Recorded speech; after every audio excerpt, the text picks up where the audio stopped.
5만 원짜리 와인이 있습니다. 비싸다고 느껴지시나요? 그런데 만약 이 와인 옆에 30만 원짜리 와인이 함께 진열되어 있었다면 어떨까요? 갑자기 5만 원이 합리적인 가격처럼 느껴지지 않나요? 이것이 바로 앵커링 효과입니다. 우리의 뇌는 처음 접한 숫자에 닻을 내리고 이후에 모든 판단을 그 기준점에서 시작합니다. 연봉 협상에서 물건을 살 때, 심지어 법정에서 판사가 형량을 정할 때도 이 보이지 않는 닻은 우리의 판단을 지배합니다. 오늘 당신의 모든 결정 뒤에 숨어 있는 이 강력한 심리 현상의 비밀을 파헤쳐 보겠습니다. 앵커링 효과는 1974년 심리학자 아모스 트버스키와 데니얼 카너먼이 처음 발견한 인지 편향입니다. 우리 뇌는 복잡한 판단을 내릴 때 모든 정보를 꼼꼼히 분석하지 않습니다. 대신 첫 번째로 접한 정보를 닷처럼 내리고 그 지점에서 조금씩 조정하는 방식으로 결론에 도달합니다. 문제는 이 조정이 충분하지 않다는 것입니다. 처음 제시된 숫자가 완전히 무작위로 정해진 것이라 해도 우리의 최종 판단은 그 숫자에 끌려갑니다. 이것은 게으름이 아닙니다. 수천 가지 결정을 매일 내려야 하는 뇌의 생존 전략입니다. 하지만 이 효율적인 전략은 종종 우리를 잘못된 판단으로 이끕니다. 카너먼과 트버스키의 가장 유명한 실험을 소개합니다. 연구진은 참가자들에게 행운의 바퀴를 돌리게 했습니다. 바퀴는 10 또는 65에서 멈추도록 조작되어 있었습니다. 그 후 참가자들에게 유엔 회원국 중 아프리카 국가의 비율을 추측하게 했습니다. 놀랍게도 바퀴에서 10을 본 그룹은 평균 25%라고 답했고 65를 본 그룹은 평균 45%라고 답했습니다. 무작위 숫자와 아프리카 국가 비율은 아무런 관련이 없습니다. 그런데도 사람들의 추측은 그 숫자에 강하게 끌려갔습니다. 이 실험은 앵커링이 얼마나 비합리적이고 자동적으로 작동하는지를 보여줍니다. 앵커링 효과는 전문가도 피해갈 수 없습니다. 독일의 한 연구에서 평균 경력 15년의 형사 판사들에게 동일한 사건을 제시했습니다. 단 한 그룹에게는 기자가 1년형을 제안했다고 다른 그룹에게는 3년형을 제안했다고 말했습니다. 기자의 의견은 법적으로 아무런 의미가 없습니다. 그런데 결과는 충격적이었습니다. 1년형을 들은 판사들의 평균 선고는 25개월, 3년형을 들은 판사들은 33개월을 선고했습니다. 8개월의 차이입니다. 누군가의 자유가 달린 결정조차 첫 번째로 들은 숫자에 영향받는 것입니다. 전문성과 경험도 앵커링 앞에서는 무력했습니다. 기업들은 앵커링 효과를 마케팅에 적극 활용합니다. 가장 흔한 것이 바로 정가 표시입니다.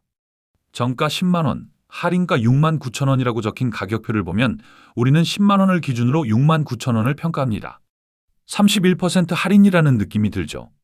하지만 그 물건의 실제 가치가 5만 원이라면 어떨까요? 고급 레스토랑의 메뉴판도 마찬가지입니다. 첫 페이지에 가장 비싼 50만 원짜리 코스가 있으면 다음에 나오는 15만 원짜리가 합리적으로 보입니다. 온라인 쇼핑몰의 원래 가격 취소선, 부동산 시세 정보의 처음 제시 가격 모두 앵커를 심는 전략입니다. 당신이 합리적 소비를 한다고 생각할 때 이미 누군가가 심어놓은 닻에 묶여 있을 수 있습니다. 연봉 협상을 앞두고 있다면 주목하세요. 연구에 따르면 협상에서 먼저 숫자를 제시하는 쪽이 유리합니다.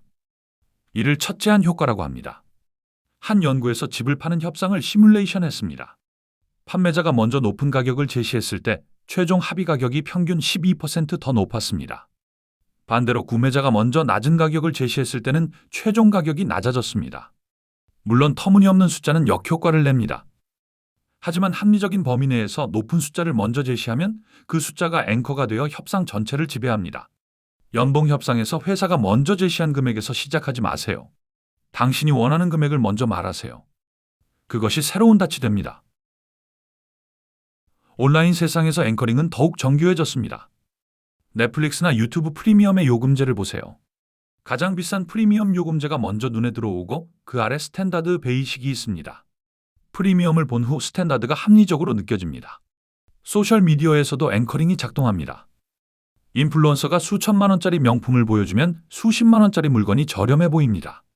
크라우드 펀딩 사이트에서 가장 비싼 후원 단계를 보고 나면 그보다 낮은 금액을 내도 큰 기여를 한 것 같은 느낌이 듭니다.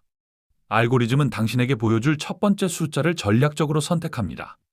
디지털 환경에서 우리는 매 순간 보이지 않는 닻에 둘러싸여 있습니다. 앵커링을 완전히 피하기는 불가능합니다. 이것은 자동적인 인지 과정이니까요. 하지만 그 영향을 줄일 수 있는 방법은 있습니다. 첫째, 반대 앵커를 의식적으로 떠올리세요. 비싼 가격을 봤다면 일부러 낮은 가격의 대안을 검색하세요. 둘째, 첫 번째 정보를 받아들이기 전에 잠시 멈추세요. 이 숫자가 어디서 왔는지, 누가 왜 이 숫자를 먼저 제시했는지 생각해 보세요. 셋째, 절대적 기준을 미리 정하세요. 물건을 사기 전에 나는 이것에 얼마까지 쓸 수 있다고 결정해두면 판매자의 앵커에 덜 흔들립니다. 넷째, 중요한 결정은 혼자 하지 마세요. 다른 사람의 관점은 당신이 걸려든 앵커를 발견하게 해줄 수 있습니다. 2002년 노벨 경제학상을 수상한 데니얼 카너먼은 이렇게 말했습니다. 우리는 우리가 보는 것이 전부라고 착각한다. 앵커링 효과는 이 착각의 전형적인 예입니다. 첫 번째로 접한 숫자가 마치 유일한 현실인 것처럼 우리의 판단을 지배합니다. 카너먼은 또한 경고합니다. 앵커링을 안다고 해서 그것을 피할 수 있는 것은 아니다. 알아도 걸린다. 그래서 더 무섭습니다. 지식만으로는 부족하고 시스템을 바꿔야 합니다. 중요한 결정의 구조를 바꾸고 체크리스트를 만들고 다른 사람의 검토를 받는 것. 이것이 우리의 한계를 인정하면서도 더 나은 결정을 내리는 길입니다. 오늘 당신이 마주할 첫 번째 숫자는 무엇일까요? 그것이 가격표든 연봉이든 누군가의 제안이든 그 숫자가 당신의 판단에 닻을 내리려 할 것입니다. 이제 당신은 알고 있습니다. 그 닻이 거기 있다는 것을. 완전히 벗어날 수는 없어도 의식하는 순간 조금은 자유로워집니다. 다음 결정에서 스스로에게 물어보세요. 이 숫자는 어디서 왔는가? 오늘의 심리학 영상이 당신의 더 나은 결정에 도움이 되었길 바랍니다.